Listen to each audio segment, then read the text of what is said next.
NerdandSon.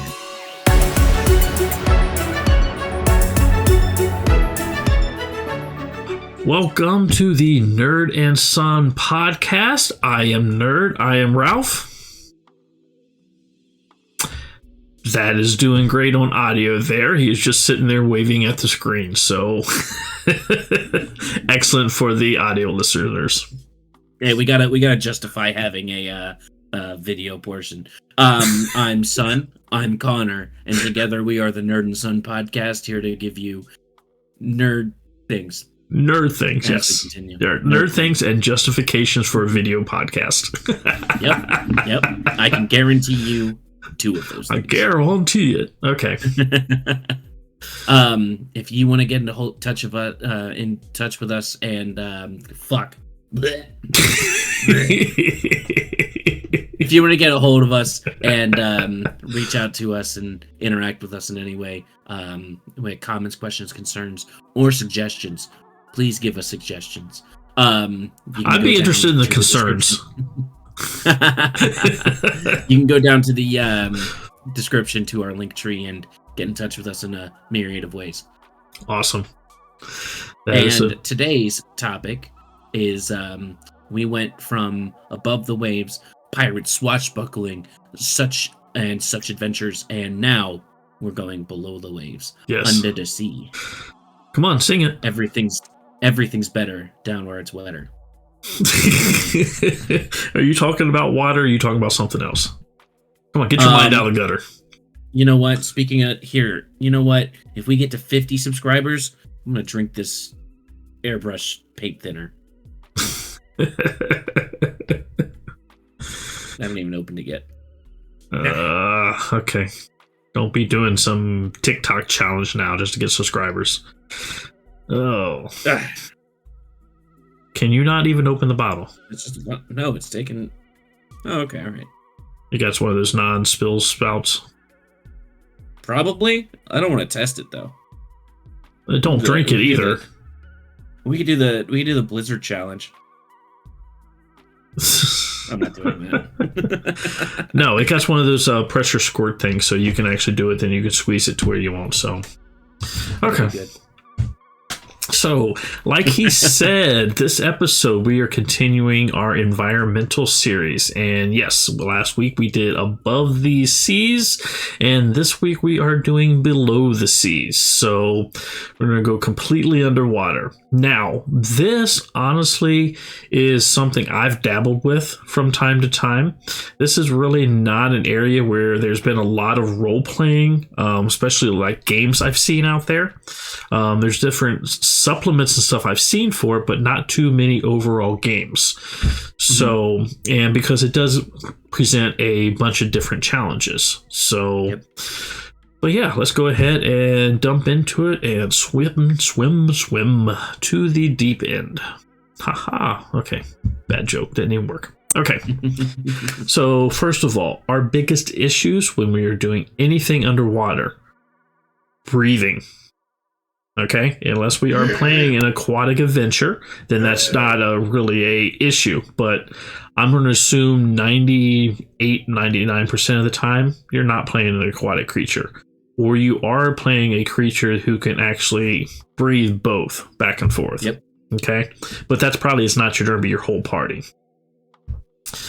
So breathing, big thing. And there's a couple different things you can do. I mean, we kind of touched on just a second ago. You got your natural ability with your gills. If you're one of the mermen, sea elves, and everything like that can breathe air in and out of the water. Okay.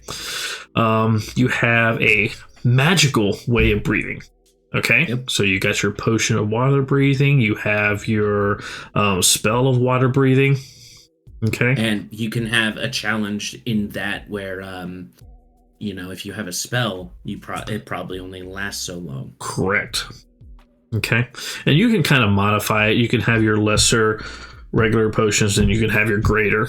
Because a lot of potions that you see, you don't really get those kind of different variants, but in your game, especially if you're doing this with your own rules, you can actually add those variants in there to kind of help out.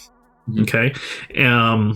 And then also too, with some of these magical things they can give you there, some things will give you permanent abilities. So you can have a magic item that you carry on you, which will give you permanency for underwater breathing. Okay. But the majority of them are going to be temporary. So you do have to take that into account when you are temporary and figure out how long it's going to last, how long before you can do it for. Do you have enough inventory to last as long as you think you need to last? So, and that can actually be very hard to actually come about. So, in there too. Now, also too, if this is going to be something that kind of ruins the whole mood, not really something I prefer, but you can actually make breathing underwater a non-issue. Okay, have your players go ahead. They can do the swim. They can do everything. You say either the water in this world is super oxygenated, or everybody does have the ability to breathe underwater.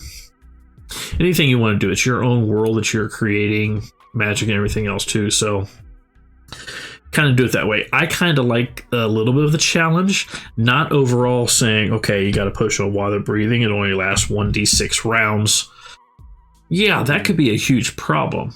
But if you actually say, I have a potion of water breathing or greater water breathing, and this is going to actually last you 48 hours, you know what? That actually becomes a lot more feasible. So you can get a longer campaign. Okay. You can get a longer campaign. It can become a non-issue for a little bit. Right. But then, oh, hey, it's that time and nobody did it. Or maybe in a fight or something, some of your potions get broken or something. Right. So, yeah, so kind of customize it the way you want to do. If you want something really, really long term underneath the water, extend it out some way. Don't make it so restrictive. So that kind of takes the fun out of it, and you're just using it to punish the players. And I really don't care for that sometimes. So, okay. But yeah, that's really the biggest thing is going to be breathing. So, one of the things that I like as like a side note when we're talking about underwater adventures and seas and everything, it deals with actually the topography of the actual ocean. And one of the shows that I actually like a lot, and there's been different variations on that, is oh crap, I can't remember what channel it was on, but basically it was called Drain the Oceans, and they had Drain the Great Lakes and Drain the Seas, and what they did a little bit different. This didn't have to deal with politics, but but basically they would take an area of the ocean, they would already have that all scanned out, and then they would actually remove the water, so you have a digital layout of what the underground area actually was and the topography. And I always thought that was really, really neat, especially when they were looking at different shipwrecks, where they're located, especially on like the sea shelves, where you got one up the top and then you got the shelf of the sea where it falls down into the basin, and you got the other half of the ship down here. To me, I always found that really, really interesting. Okay. So, yeah, just taking the time. The topography, and like when they show off, like, oh, if the sea was like, at this level, and how many islands you would have, and like how that changes, or something like Antarctica, where if you took away the ice and you have all the archipelago that's in there, like, I'm not gonna lie to you, I've always wanted to use that landmass as like a campaign setting. Yeah.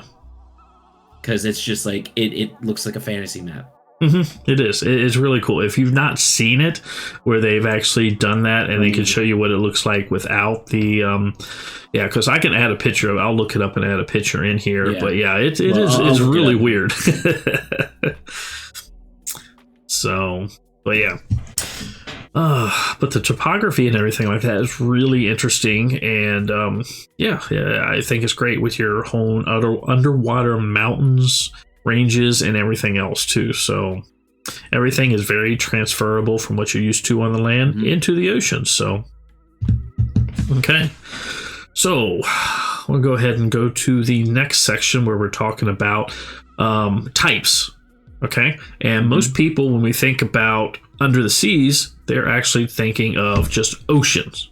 traveling in between an island to another continent and everything like that. And yeah, for the majority of the part, you're going to have your large seas, your large oceans and everything too. But you also take a look, you're going to have your lakes. They give you plenty of opportunity to go down underneath the lakes. Okay. Yep. You have, besides lakes, you have bottom of a river. Okay. Yep. There could be other things down there too. And then just as a side note, and I don't know if you've seen that, there's some places that they've actually went down inside of lakes. Okay. And they go down really deep. And then there's also another layer of heavier water, which looks like a separate river in and of itself. Oh, that's interesting. Oh yeah. Like Goo Lagoon in SpongeBob. Yes. Exactly. And I know what you're talking about there. But yeah, it's like its own separate river that runs because the water and everything is heavier. Because the difference between the salt water and the regular water, just the way the separation and the temperature, very, very cool. I want to point out that most of the water on Earth is salt water. So that means that salt water is regular water. Fresh water is the exception. Okay. I will be happy to drink the exception as much as I can. And just as a side note, it is kind of weird when you think you just have to turn on the tap, you have water and everything like that. How much little fresh water there is percentage-wise in the world compared to salt water. Yep. It's like, wow, there really is not that much. How much fresh water compared to salt water, and then you look at the percentage of how much fresh water is actually, because most of the fresh water on Earth are in the ice caps. Exactly. And the funny thing, and I mean, I'm not environmentalist saying, oh, the world's going to change, stuff like that. I know everything's heating up and warming up, but I'm not trying to get political or anything like that. But it is kind of weird if you think about all that water, as you just mentioned, in the ice caps melting, going into the oceans, becoming salty, okay? Plus the water levels rising, filling in a lot of the different lakes that are out there with salt water. Yeah, you're going to have Kevin Costner's Water World actually be valid, where you're going to have your water wars and everything too. So it'd be just like Mad Max trying to look for gasoline. You're going to have Mad Max looking for water. So on a boat. On a boat. But yeah, okay, that's just kind of a side note. But yeah, lakes, bottom of a river, you can do a lot of things. They give you an idea of a bottom of a river. There's rumors, okay, in just the Ohio River near where I'm at here in Cincinnati, that there are catfish that are so large that all they do is they don't even move. They just sit on the bottom of the river and then open their mouths, and the stream and everything like that, they almost filter feed because they're that large. Like I said, that's not a rumor. I don't know if that's true or not. That's always been a rumor I have heard. Okay, because I've seen pictures of huge catfish that they brought up. Yeah, I mean, 16, 20-foot catfish that they have actually brought up, and so I can actually somewhat believe it.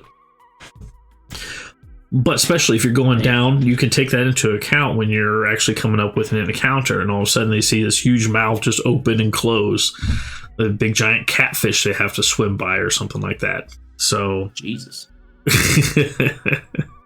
Yeah, take some of these fun rumors, have fun with them. Okay. You know what the craziest thing about river monsters is? What's that? Is that the reason that the show stopped? Do you know why the show ended? Actually, I don't know why the show ended. Oh. It's because he ran out of them. He caught them all. He caught them all? Okay, that would surprise me. Yeah. Now, I will say, it was hard to watch that episode. He had an episode, I don't know if you've noticed, on his shoulder on this side. The camera's backwards on my end here. But he had a huge divot in his shoulder and stuff right here where it ripped the muscle, okay? And he had his recording where before it happened, he was pulling up a giant river monster and everything like that. And he was just fighting it and everything like that. And it just ripped the muscle. And you saw it on camera. They actually showed it. And it's just like, oh my, that just Oh, that looks painful. So, yeah, if you want to really look that up, you can look that up. But, yeah, if you ever notice that big, huge divot he had in his shoulder, that's why. And I'm like, wow. And then that's a real one. Yeah. That's a real one right there. It is, too. And if you take a look into just some of the river monsters that he was pulling up and everything like that, just take a look at their teeth. Yeah. They look wicked. So take that into account when you're actually making these creatures, describing these things. And if people can't picture it in their head, pull up some of these river monster pictures and show them this is what the face looks like. Look at the teeth. And they were like, ugh. And then at that particular point, or if you're playing on the stream, just pull up a picture and flash it up there real fast. That actually showing them a picture, and where they say a picture is better than 1,000 words. That's why, because then that all of a sudden paints that whole theater of their mind in their head and everything. So doing stuff like that and using real things, even though we're going to play a fantasy game, use reality, because reality is messed up. Yeah. So, but yeah, it is great. So, all right. Another thing that you can actually do, and we kind of mentioned this last week, is on the little islands you can go to, they can have what they call blue holes. And all it is basically a sinkhole that actually filled up with water and everything like that. And you can travel down through that, their own little cave systems and stuff. So different adventures like that. Ecosystems and stuff. Speaking of holes on islands, I remember you telling me, and it captured my imagination as a child. This hole in like this island off of like Washington or something, where there's like a treasure or something, and nobody's been able to get it. Oh. No, it's not off Washington. They even had a whole TV series about that. What was that actually called? It was supposed to be a pirate's treasure. Where it's down like 30, 40 different levels. They've actually excavated a bunch of it out. What was that called? They had it like on the Discovery Channel for a couple seasons. I don't know it right offhand. Are you talking about the Oak Island? Yes. Oh, that one. Oh, that's not as fun. That's not as. No, it's not as fun. But yeah, that's all the rumors and everything like that too. Well, that makes sense. That makes sense because my brain just like spun this out into this crazy thing, and that's like what I've had in my head, and I've been like, there's like some crazy thing that they. Well, to be honest with you, the whole. But I know about the Oak Island stuff. It doesn't exist. Yeah, I know. Before they actually did the TV show and all that bull crap digging and everything like that, oh my god, it was just the biggest joke. It actually had mystery and intrigue to it, and then that show's just like, okay, this is so fake as hell. There is nothing. Yeah. Oh my gosh, it was terrible. Terrible. It ruined the whole coolness of it. It really did. No, that's so upsetting. It is. So that's so sad. But you had me worried for a second. You know what? Yeah, well, you know what? We can always play out a real mystery adventure in our games. And we can make the intrigue more real. Yes, exactly. Okay. But I was worried for a second what you were trying to bring up, because I'm thinking in my head, what did I tell him? Because sometimes just have fun. I just make up shit when you ask dumb questions. Hey, yeah. Man, I remember there's been several things that have gotten me. Because I just take you at your, especially when I was a child, I would just take you at your word for things. A terrible parent on that aspect. Speaking of this, right? So a couple of years back, I was asking about my ancestry, and I was like, "Where's our family from?" And he was like, "Oh, well, you know, there's British and Russian and Chinese." And I was like, "Oh, okay, cool." I did not know that he pulled that out of his ass, and that was not true at all. Well, you got to figure out, because when me and my son here have conversations, Okay, we play off each other just like that without any hesitation. It's not like, let me think a second, let me make something up. No, it's just like all of a sudden you ask me a question within a split second. I have a bullshit answer for you, and I say it so straight face, which is the same thing you do. So don't give me any crap over that. That a lot of people don't know if we're bullshitting or we're actually telling the truth, which is half the fun. Us. Yes. So I went for a couple of years thinking that we were that we had Russian and Chinese. And then I finally got a DNA test, and it was true. Like there's trace amounts of Chinese, but it's still there. And like, so the thing that he made up was just true. So oh, it was just funny. So, because I remember you calling me up on the phone and saying, do you remember you told me our ancestors were part Russian, part Chinese? And I'm thinking in my head, I'm going, nope. Nope, but it sounds like something I'd say. Exactly. Oh, love it. All right. Oh. Okay. Next area that you might not think of that you can do like an underwater adventure is going to be going down a well. Okay. Most wells that you go down, they're not going to have any water in them, or they're going to be empty, and you can explore them that way. But you can actually get ones that tap into an underground stream or an underground lake and full of water, and you can go in that way. Okay. There's a side quest in Kingdoms of Amalur, where you go down a well, and it's just this big cave system that you like end up going into. And I was like that, but yeah, you could do something like that where, you know, it's something that seems so innocuous, and you know, it becomes something crazy. Exactly. Which having that hidden area underneath a town that nobody actually ever knows about. And especially if, you know, you could play this as if your players are like super big on like preparation and stuff like that, and you want to give them a little bit more of a challenge, and you could just be like, oh, just go down the well real quick, and you know, and then they are not prepared. They don't have their supplies that they normally do, and you can play with that a little bit. Yeah. So I mean, it's great. Because, I mean, it opened up into the next section to be flooded caverns. Mm-hmm. Because there's a lot of areas that you'll explore a cave, okay? And I don't know how many caves that... I know if you've been into some caves. I like going to the caves. We got Mammoth Cave near us, a whole bunch of other caves. Mm-hmm. And when you're above that and you only have the light up that you have above the water and everything, and you're looking at the water, it's black. Okay. Mm-hmm. You don't see anything down through it, underneath it, or anything like that. The only time you get to see what's underneath the water is when they usually have a light posted under the water. Other than that, you can't see anything below the surface, which is really, really cool. So that actually opens up a whole nother section that some people might even know about. You can go through a whole adventure with a cave system where it's kind of connected to a small, like, little lake. And then, yeah, they might make camp next to it, water or anything else from that, but don't know anything about what is under the lake. And that could be a whole separate section inside itself. It could be a legendary Mandalorian monster at the bottom of the cave. You could have on a tiny island in the center of the underground lake, you could have a small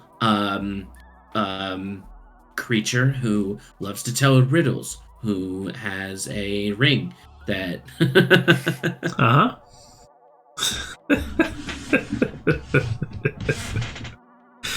Oh, love it. But yeah, you can do all that too. And I know we kind of touched on it before, but yeah, underground rivers. Like all of a sudden you can have your players being swept down a river, because there's lots of different areas where rivers will go underground and they have no idea where they come out at.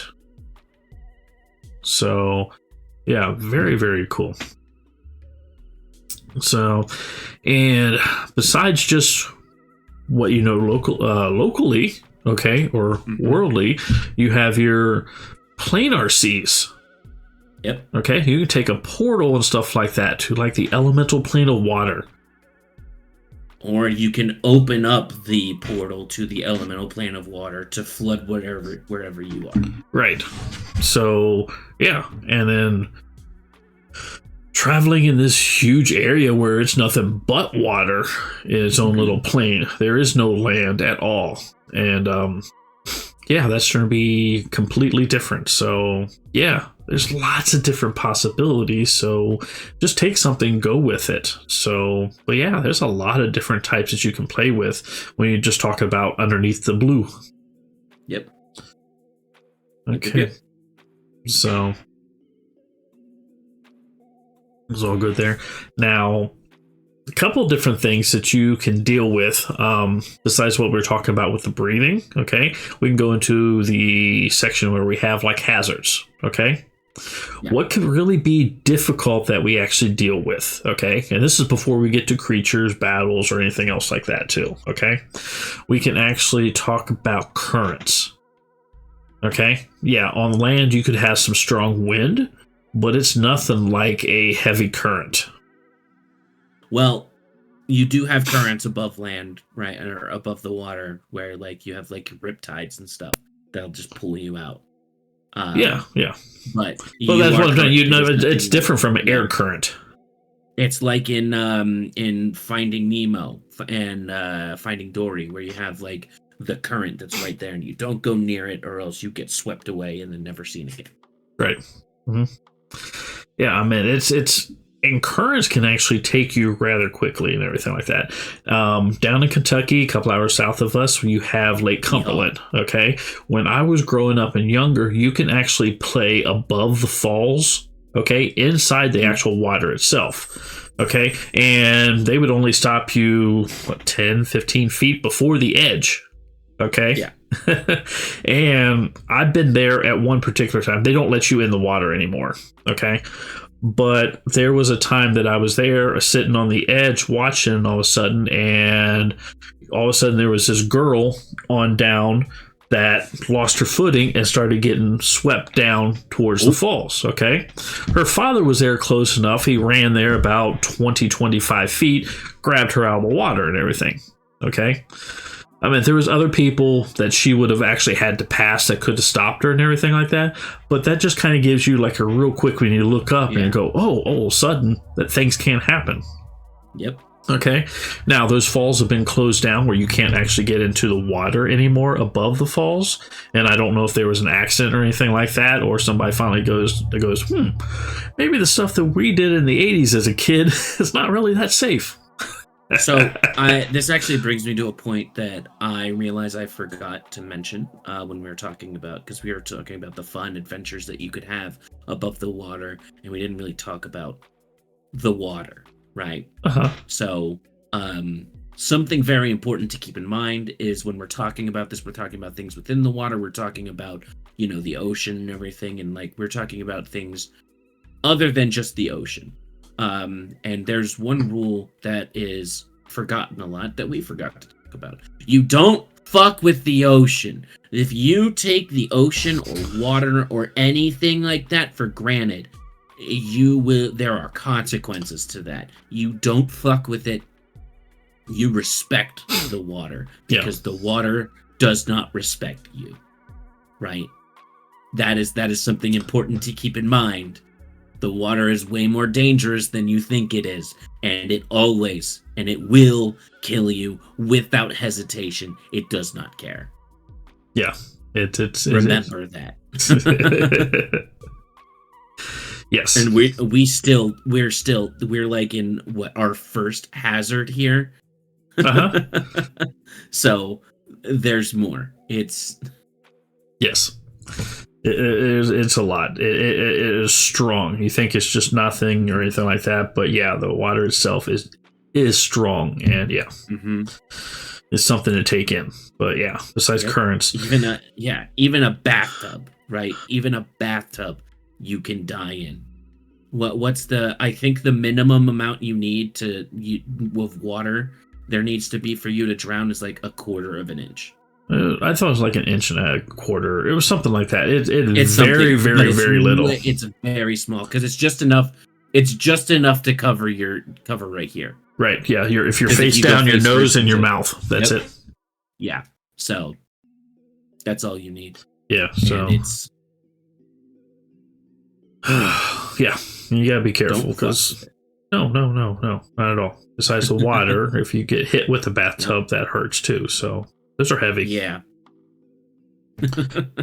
Excuse me. All right.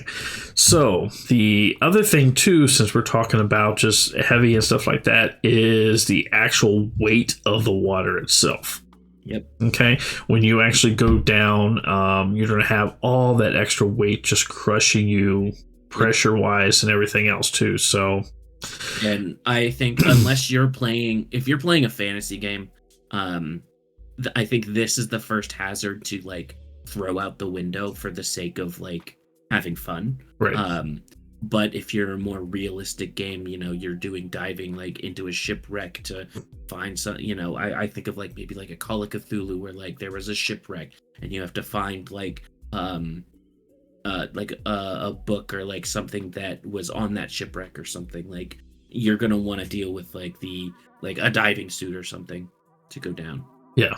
Because it's different because you don't really think about that. I mean, just the amount of pressure and everything that you're used to. It's like if we're walking just normal and everything like that, we don't feel like any pressure, but that's something we're used to. But technically, there's 14.1 pounds of air. I think it's 14 or 16. It's something. That's like weight on top of you. Okay.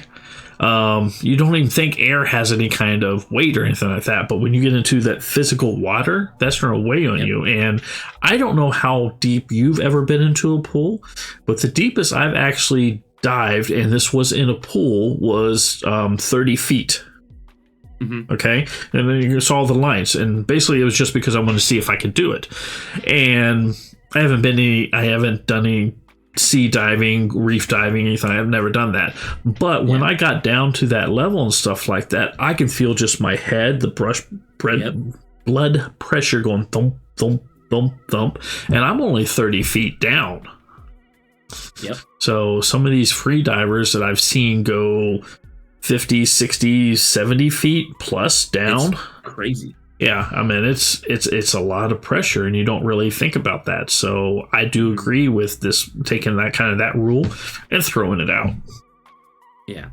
So, I mean, unless you're at the bottom of the Mariana Trench and stuff like that, you can use sea pressure, kind of breaking the windows, cracking the windows, kind of crushing the area that you're in. And kind of using that as like an example. I mean, I don't want to bring up any tragedies that's happened here with people going down in little personal submarines, but you can actually use that in the campaign to kind of set the mood, the feel, the ambiance. I don't even know if that's the right word, of the pressure and everything to try to set the mood and the tone. So, yep, absolutely. Yeah. Absolutely. And the next hazard is like the thing, everything we talk about and everything everything is to, all these concessions we make in order to be underwater is to not drown. Drowning is the worst part of this. And this is the thing that we are keeping away from, whether that's by ignoring some rules or trying to have the characters do things, do magical things, take potions, or if they are sea races, it is all in effort to not drown. Right. Now, I have never been even close to drowning or simulating it. Besides jumping in the pool that we had and getting water up the nose and in the sinuses and everything like that and trying to spit that out. But yeah, I mean, I don't know, it's not even close, but I couldn't imagine not being able to breathe and trying to gasp for air, and all you're doing is sucking in water and stuff. It's like that split second of, it up your nose and you can't do anything, and like that panic. It's that, but like, elongated. Yeah. And like it's that panic that you feel because you all of a sudden can't breathe and there's water where it can't be. It's probably going to be like a trigger warning or something. It might be. I feel like if you've been through this is traumatic. It could be. And I don't know. I know there's a bunch of training that's done in some services with waterboarding. Mm-hmm. So I can't even imagine that, to be honest with you. Yeah. So I don't know. Okay, but yeah. But yeah, you try not to get everybody's trigger warning and everything like that, but also trying to use that as examples and stuff that things that could happen. But yeah. If you've got players who are, like terrified of, unless you are doing therapy through D&D, you might not want to touch this. Therapy through D&D. There we go. That's a business opportunity right there. There we go.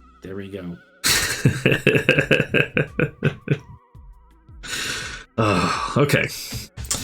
Now, the other thing is too, and this is something that a lot of people can more relate to, is just the cold. Hyperthermia. Yep. Dealing with that. Water's cold. Water is very cold. So that could be a hazard that you actually want to deal with if you wanted to. And this is also another one which I am not too positive on. Very similar to what we were talking about when we were talking about in the Frozen Wastelands. Yeah. This is more something that is a player penalty, which is not really as fun. So now, if you need somebody to do something heroic and they know this before they get in the water, then that's kind of a little bit different, because then that actually becomes a challenge. Not as all of a sudden you're swept overboard and the water's freezing, and after 6 rounds you're going to take a negative point due to hyperthermia if you don't get out. That doesn't really give them a choice. That just puts them in a bad situation. And that's not as fun. So, but if you set something up, or maybe you do ice magic or something under the water, and I don't know, but that's okay. You could be on the ship and you could be surrounded by icebergs, and then you located the wreck and you need to get something out of a treasure chest that went down in the wreck. Okay, these are the conditions. It's icy water. I only have so long that I need to get from A to B, get what I need, get out, and everything like that. The water's cold, so if it takes me this long, all of a sudden I'm going to have this kind of penalty. If it takes me even longer, I'm going to have this kind of penalty. Then the players can actually prep and decide, this is the challenge I want to go ahead and take. And then at that point, because they already accepted the challenge, it actually becomes a little bit more fun to them. Instead of being, like I said before, not given a choice. The ship breaks up, they're all of a sudden plunged into the ocean, and they got to find some way to get out of it or they die. That's not as fun. Okay. Mm-hmm. So, now, one other thing too, which is really relevant depending on how you want to play. So, light. Yep. When you get down below the tropic zone, tropic zone. Something. I can't remember the exact word. Yeah, it's dark, and it's not that far down either. Yeah. It is just, there is no light. There's nothing. I've watched a bunch of shows where they're showing all of the bioluminescence and everything like that, especially with the animals, and they turn off all the lights and all of a sudden you see the blinking and everything. Very, very cool. But when you see these movies like Aquaman or anything like that, and you're going down into these cities in real environments, you don't have all this blue, purple, greens lights which are lighting up everything. It's just dark.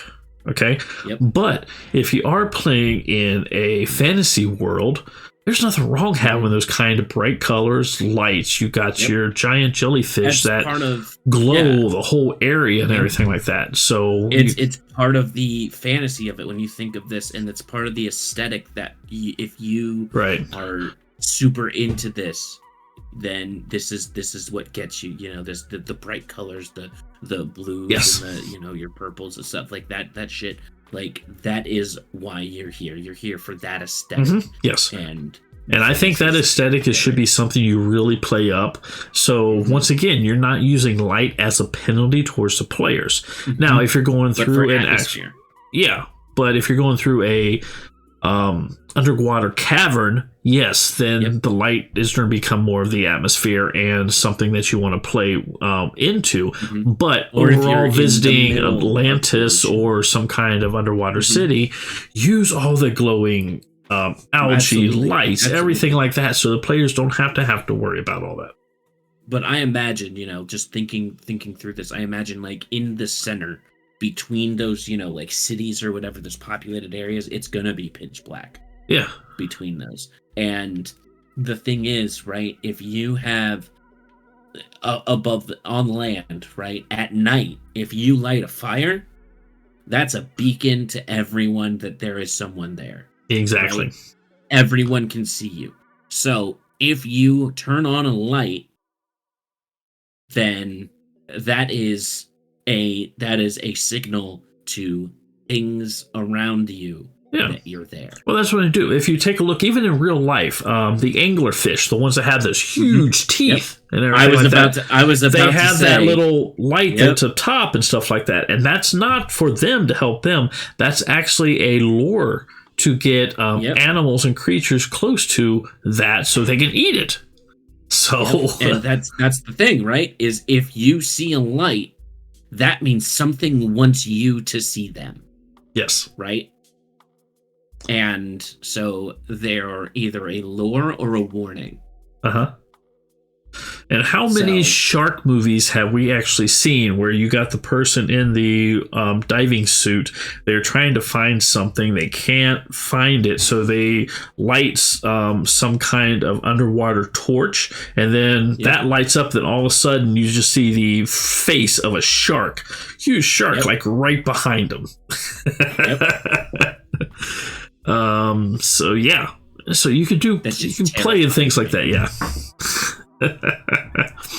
yeah, that's the other thing too. Take some of these movies that you see, use some of these things that you see in there, which is great. So I think that's the main like tagline of this show.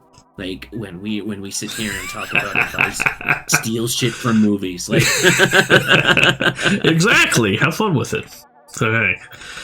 Oh, but yeah, some of the other hazards too is not really natural, but you can kind of play it up. You can have like magical storms underwater where everything's kind of swirling, okay? Whirlpools and everything. So, and the best one I'm going to say is, yes, this can be above a water and below water type of thing, but we're going to go back to something we talked about last week in Pirates of the Caribbean. Okay, when they're actually fighting on the ships, going down the whirlpool and everything like that. You got a magical whirlpool that can be under the water and everything, fighting where everybody's whipping around each other. That would actually be fun in and of itself, just to work out the mechanics on how that's actually working. Where everybody has chances and stuff like that. But yeah, building in that kind of stuff in the theater of the mind and kind of explaining that could make battles really, really interesting on that. So yeah, these magical storms, and you do that too, especially if you're underwater and all of a sudden you have like a magical lightning storm. Ooh, that could fry you real easy without actually having to be that close. Okay.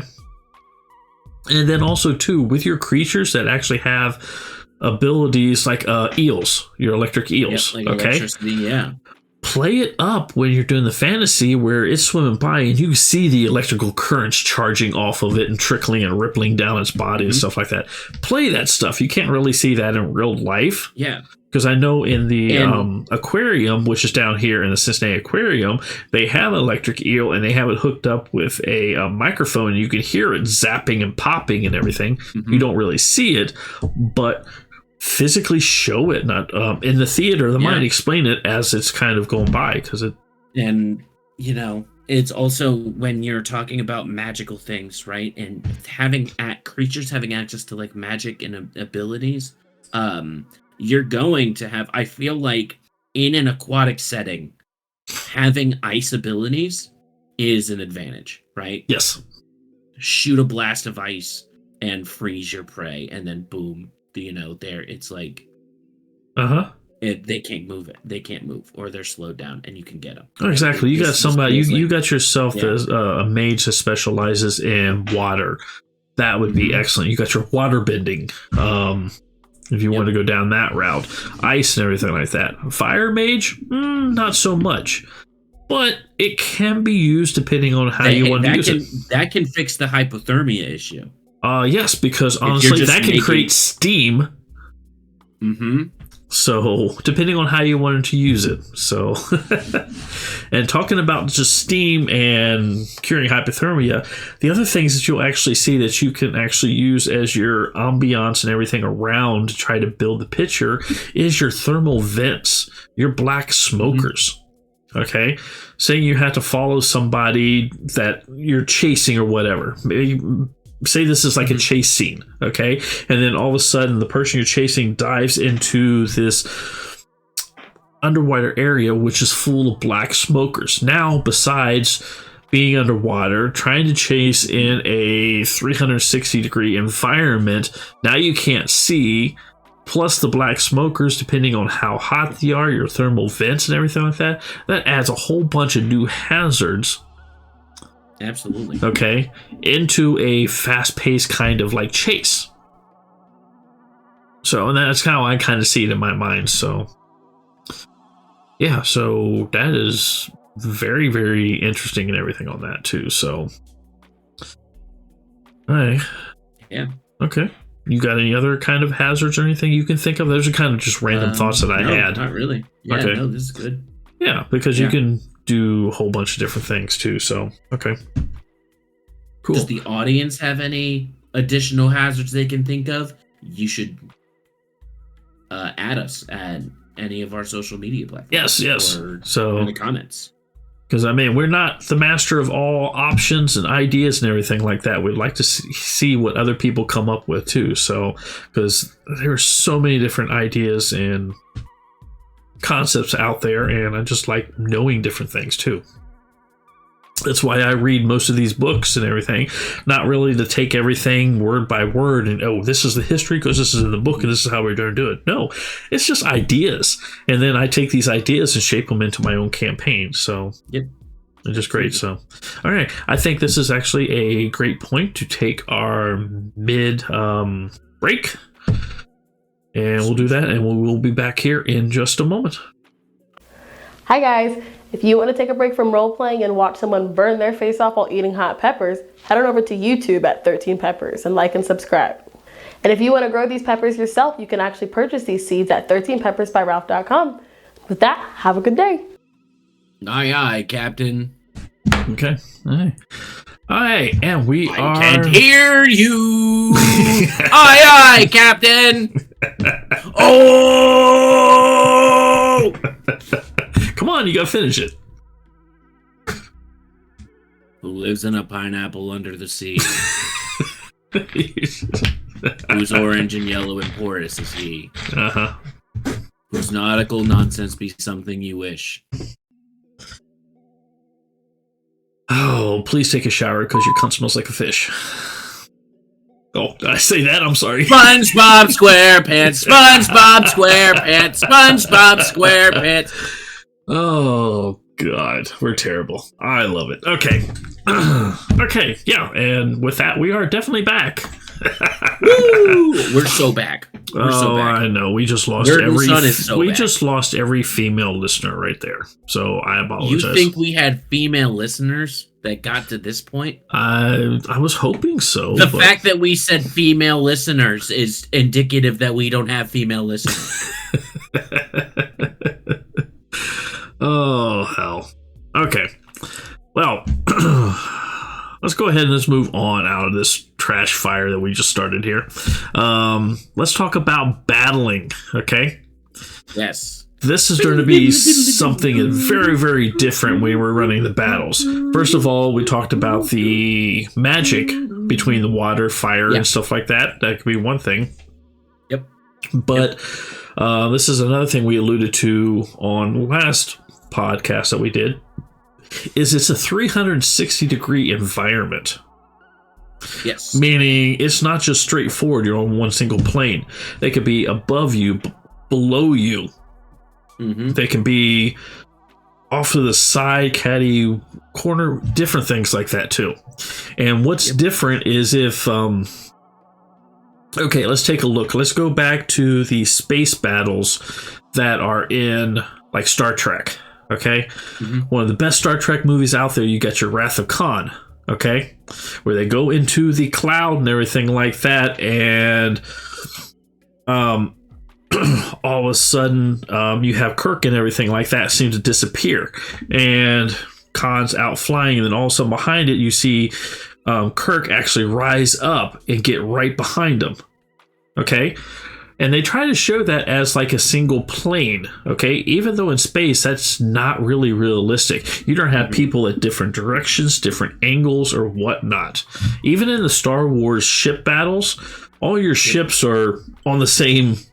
Well, that's because it's all based on naval battles, and so that's why sci-fi does that, right? Because it's all based on old naval battles, and that's the reason they're all on the same plane. Yeah, they have their broadsides and everything. You know, it's all very much that. You know. Yeah, but when you're playing the video game and everything like that, you can be any direction when you're actually flying around like that. Your TIE fighters or your X-wing. I remember playing as a 5-year-old, pretending I was in the cockpit of an X-wing in like a cardboard box, right? And like to be in VR and play Star Wars Squadrons and like actually fly an X-wing and like all the ships and stuff, and like to actually sit there and do that was one of the greatest like moments of being a nerd. It was like I was 5 years old in the cockpit again, but like just sitting there, it was so great. I know, it's just a great feeling and everything like that, because I know exactly what you're doing that, because I've done that too with the squadrons. But yeah, it's just a great feeling, and it takes away. It's kind of odd at first, because you know where you're sitting and you're on just a flat plane, but then when you get into that VR and around you, you kind of lose track of that, and then everything is all over the place. There's no up or down, bottom. The water is going to be very similar to that. Okay. Yep. The only difference is if you're a weighted character or a heavy character, you're going to be on the bottom. So eventually you're going to hit bottom, if there's a bottom. And also, something important to keep in mind is that, you know, we talked about this, or we mentioned this earlier, where you're probably not from the ocean. Right. You're probably regular characters, right? And you can fantasy, like you can hand wave the fact that it would be harder to swing a sword and all that stuff. You can still do your swing sword, you know, magic bullshit, whatever. But something that you can't really explain away is the fact that you are not from this environment, and you are not built for this environment, but everything around you is. Yes. You are slower. You are, you know, less maneuverable. You know, and that is just the straight, the down to brass tacks, like everything. You are at a disadvantage, and that can be a fun like thing to play around with. To play around with it, yes, but not use it as a restriction against the players so much. Well, maybe your players want that, you know. Maybe your players want that challenge to be like a puzzle of like, oh, well, we have this like seahorse. We have this sea elf on a big seahorse that's just swooping in and out, and we have to catch them when they're like, you know, like. Get your timings and everything else correct and stuff like that, because I mean that does play a big part into the next section I have here is your fighting, okay? Because if you take a look at underwater weapons and everything like that, they are piercing. You got your tridents, you got your pole arms, everything like that. They're all piercing because that is the least resistant least thing resistance in fighting. through, Okay, yeah. if you have a dwarven warhammer with a big thick head on it and stuff like that has so much water trying to prove out of the way, and that thing is going to be super slow. So you're going to have penalties on that kind of stuff. Any kind of blunt weapons, unless you like, kind of hand wave it. you can hand wave it like, away, yeah. or you can actually use magical items. Yep. Which will eliminate some of the penalties and everything for that. So it depends on how you actually want to do that. But yeah, there is a big difference in what you do. And we're talking about just heavier stuff like that. I just thought of like a warhammer, but it's like kind of like a grate, and it's got like gills on it or something like that, so they can like actually move. Oh yeah, with the gills, as the water actually goes through the gills, Yeah. it kind of whistles as it. Oh, that's awesome! That's a terrible whistle, but okay. I can't whistle, so. But yeah, it's just going to be doing that, because same thing with your armor. If you're going to have a knight as one of your main characters and he has a heavy set of armor, that's going to be very, very restrictive in the battles. You're going to need something lighter, something flows, everything like that. So if he's all statted up for heavy armor and all of a sudden he needs to wear something lighter, that's going to make a big difference. Or you can hand wave it, a whole bunch of different things you can do. So yeah, I mean, that's really the biggest thing too, but it also becomes some of the coolest things. Go ahead. Because let's say you are statted for heavy armor, you have heavy armor on, you are on the bottom, right? And you have, something that's dealing with currents or something like that. The current's not going to wash you away, right? No. You are stuck, you are where you are, and you are staying there, right? So let's say you have a wizard or a magic wizard who's like trying to move everyone around and like manipulate the currents and stuff, and because you are on the bottom, and you are not just on the bottom, but you are heavy armor, you are heavy, it's not affecting you are the anchor at all. Yeah. And also too, it gives you an option to be really interested with your armor, because if you still want to be a heavy armor class, basically your ironclad knight is not going to work. Maybe you actually have to be decked out in pearl armor from under the sea, shells, okay? Something like that. Kind of change up what kind of armor that's actually out there, okay? And to use towards that. And that also helps with the whole environment, setting up the mood and everything like that. So you can have your quick agility people actually wearing shark skin. Okay. Yep. You can have scale mail, which is, instead of, green or like brown, it can be like iridescent. Yes, exactly. It's from the scales of like sea dragons, of the dragons that don't exist. Fish. Yeah, so, it's not from a dragon, because dragons don't exist. Yes. And oh, that's just gonna be awesome. Okay.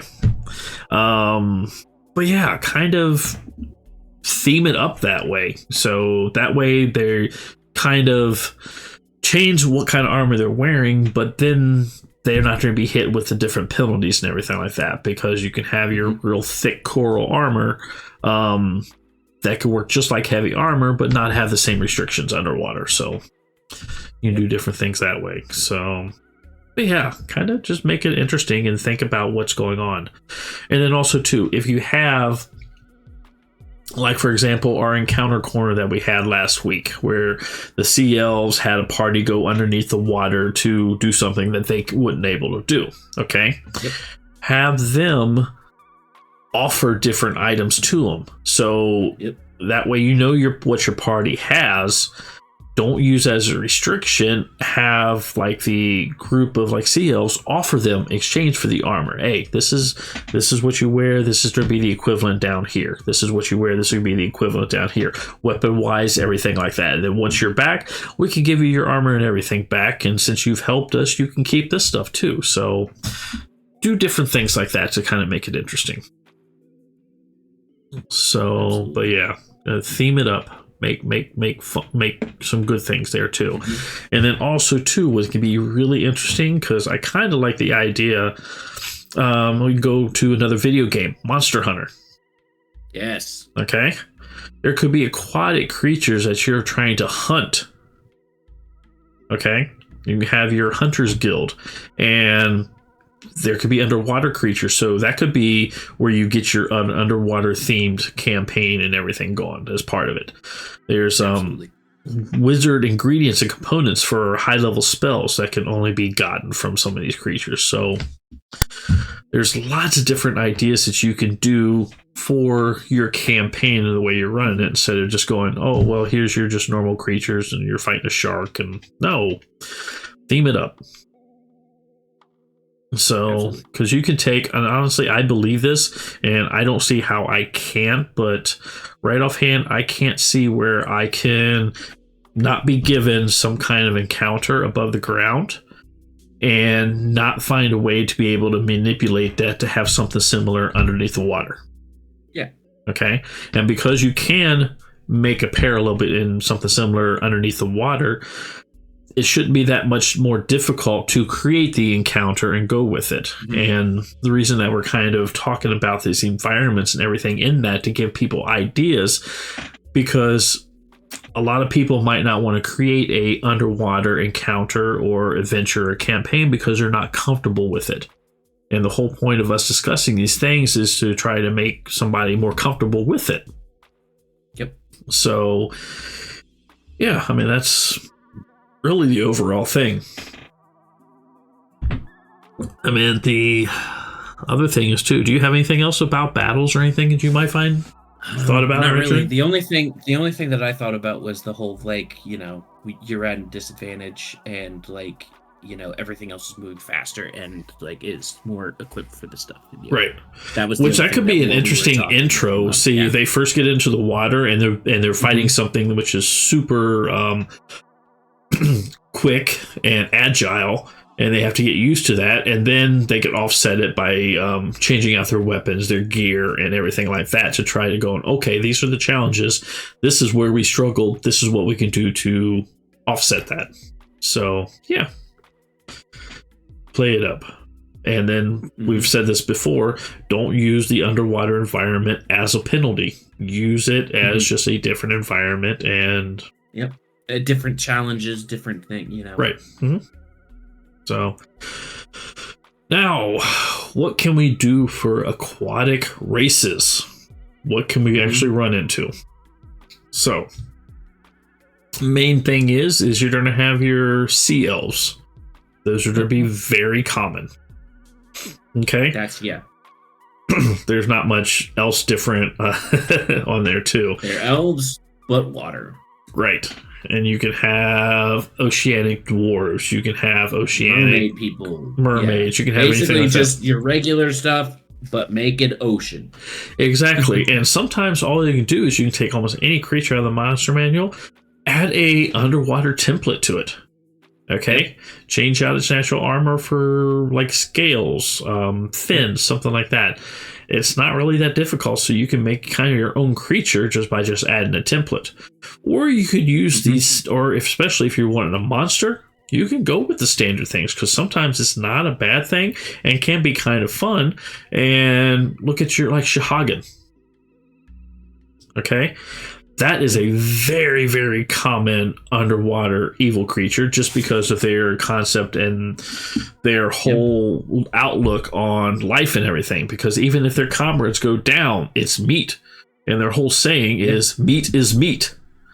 And they'll eat their comrades in the middle of battle. They'll eat their comrades just in the middle of battle that was down, just so they have food and go on with waging the war and everything too. So, I just thought of something. Right? Yeah. What is the racial ability that you get in World of Warcraft for being undead?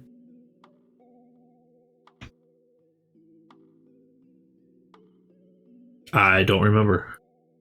Hang on. Okay. I do not remember. What is the... Underwater breathing. You don't need to breathe if you're undead. Right? Yeah. I'm trying to remember how many times I went underwater being undead.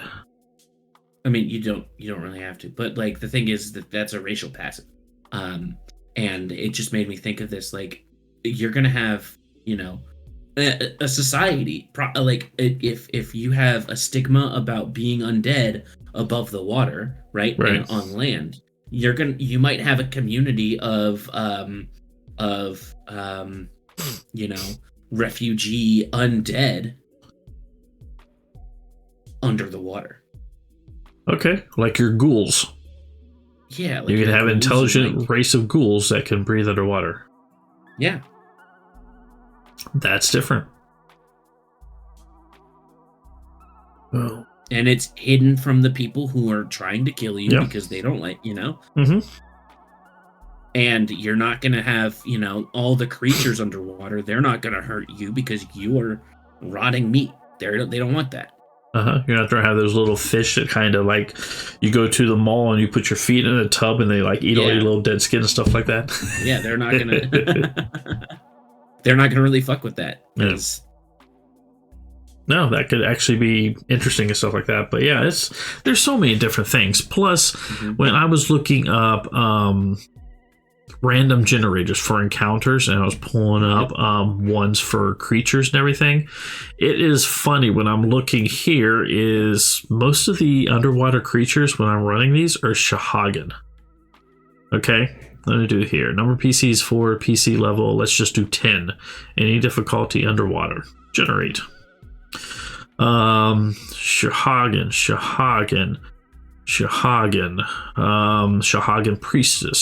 Priestess with 6 Shahagan. Morkoth. Okay, that's something different there. Another Shahagan Priestess. Okay, that's you crazy. have a merman on there too. You have a Shahagan Baron plus 13 Shahagan, 9 Shahagan plus a Hunter Shark. Shahagan. Yeah, it's all Sahuagin. Yeah, so Sahuagin. So yeah, trying to come up with something different besides Shahagan. I mean, they can be actually really cool and scary, especially when you get your 2-armed ones and you get your 4-armed ones, and how they're running in there too. But I don't know. To me personally, I think they've been overplayed ever since 3rd edition. So, but yeah, that's just me. And there's so many other possibilities you can do for creatures to kind of make it interesting. Absolutely. And then, like I said, you can grab anything from underwater. I mean, anything for the monster manual and just give it an underwater template. So go from there. Okay. Absolutely.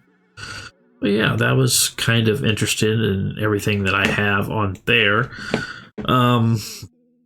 Yeah, so tons of different aquatic races out there, monsters and whatnot. And I know there's different books. Like, for example, there is the 4th edition Stormwrack. Okay? And this actually has edition? Huh? Is that 4th edition? Yeah, it's 4th edition. I think it's 4th edition. That just doesn't...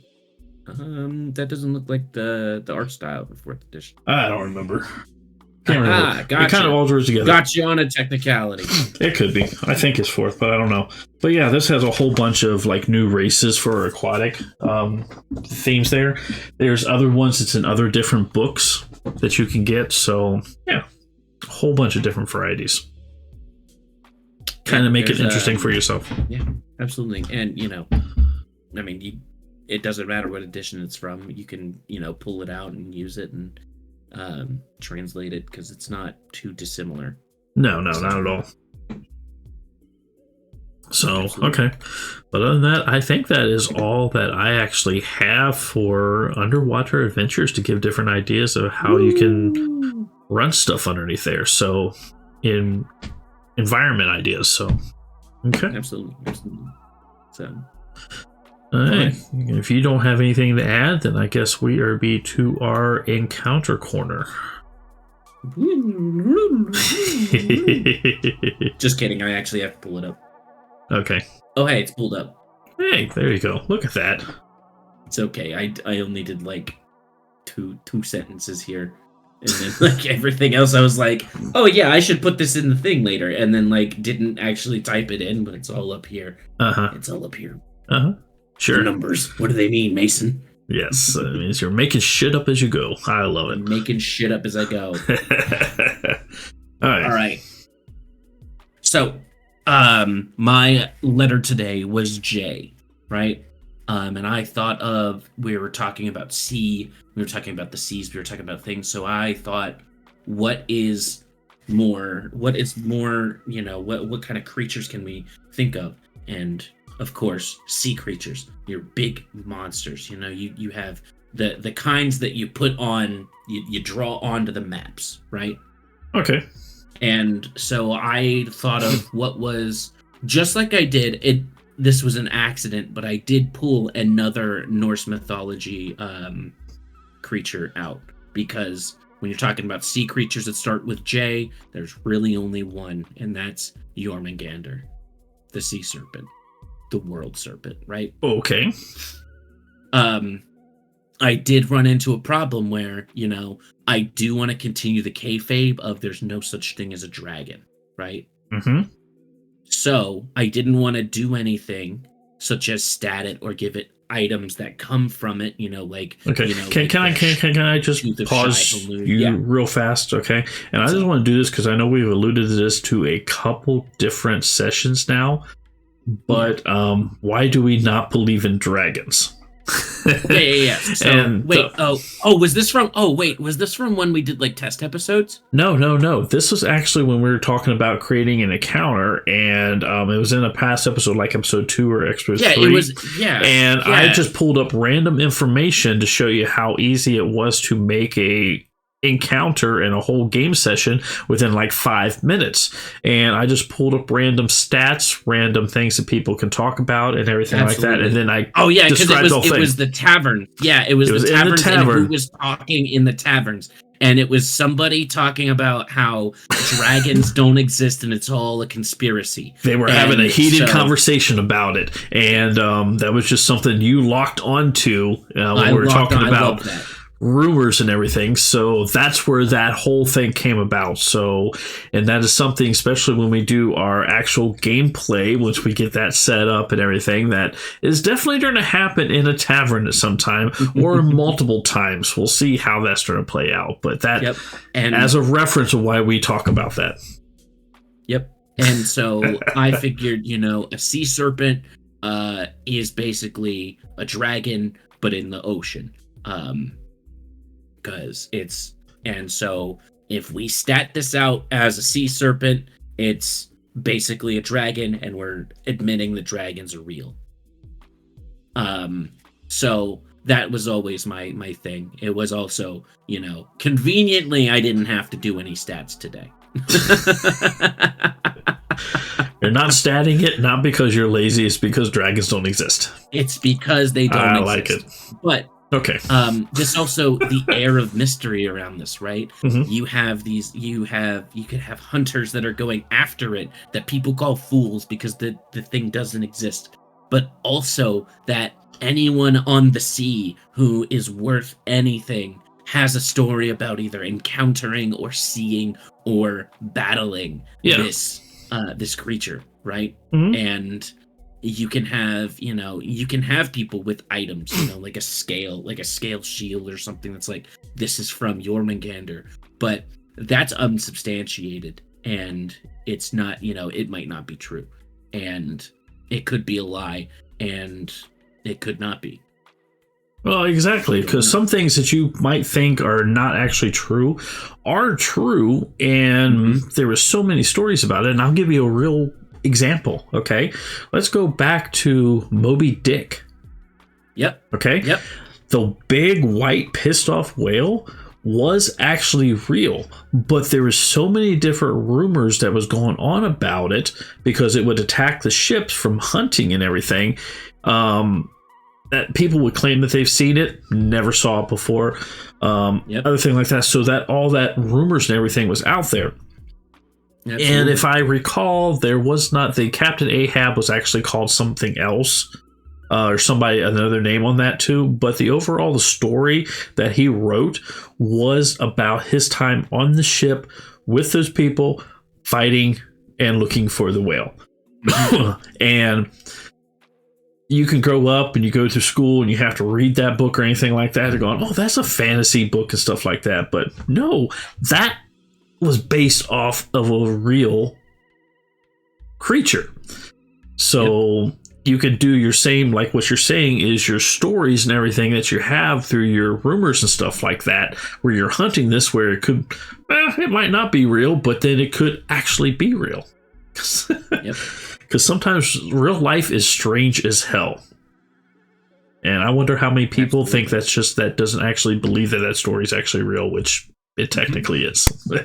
There's a lot, like I'm sure. Because if you remember in the headlines a couple months ago, the yachts outside of Spain, there were killer whales. Oh yeah, that were attacking the engines of these yachts, and basically like making them immobile, because they learned that was they were all teaching each other how to basically take down these boats. And they kept doing it. And if if we didn't have evidence that was happening, and we didn't have the, and we didn't have the, communication that we have today, and the ability to see this happening and to, hear about it, we live on a different continent. Like, we would hear legends of the whales who take down ships, and a game of telephone of hearing, it begins as, the whale ate my engine, to the whale ate my boat, the whale killed everybody on board, and there was one survivor. It's really easy for these things to get spun up and dramatized and become legends. And the fish just get bigger and bigger and bigger with every story, and bigger and bigger, until you have these killer these tractor trailer sized killer whales who are destroying boats with one hit of their tail. And it's like you have, and that's how the legends spin up. It does not matter if it's true or not. The legend that is created out of it. It is, and especially when you're a kid and not knowing any different. And I will give you another real example, and it's like your orcas that you're talking about. Okay. Mm-hmm. Yeah, they were talking in the news, and they just got smart. There's a specific pod and everything was teaching each other, and it was interesting, especially from an educational aspect on how they taught each other, and it's just something you knew that you learned. But growing up, I was scared to death of some of these creatures in the ocean, like the orca, because you'd have the movie that actually came out in the 70s called Orca. And it was a killer whale that was out hunting people. And for some reason, I think it was just like in an inlet of a bay, mostly. Less than what was out in the ocean and stuff like that. But yeah, when you have movies like that and you're a kid and impressionable, you're like, oh, those are bad creatures. So I was like, oh, okay. But yeah. And then you had the PR campaign Free Willy. Okay, yeah. That was just a PR campaign. It was a PR campaign to make orcas look good after the movie Orcas. Yes. Wow. But no. It's just amazing when you see stuff and impressions and what you can get without actually knowing everything at that particular time. So, yeah. Very cool. Sweet. Okay.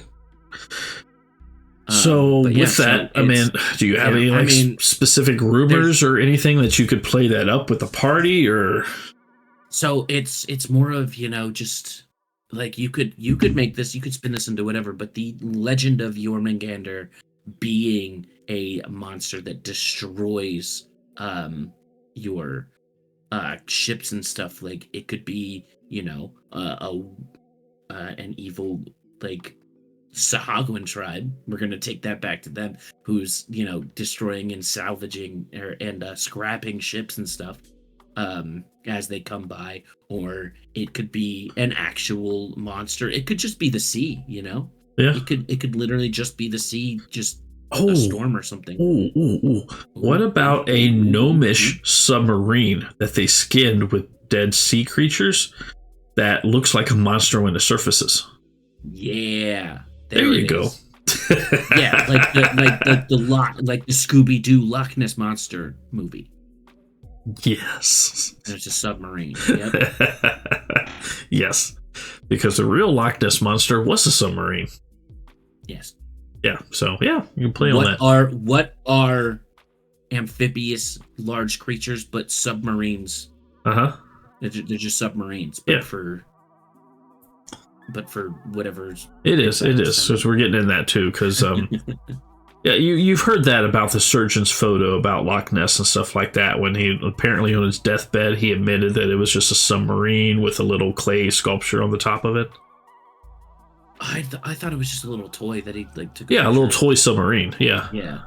Yeah. Which explained why the waves were all a little funky and funny on them and everything else too. So yeah. Yep. Okay.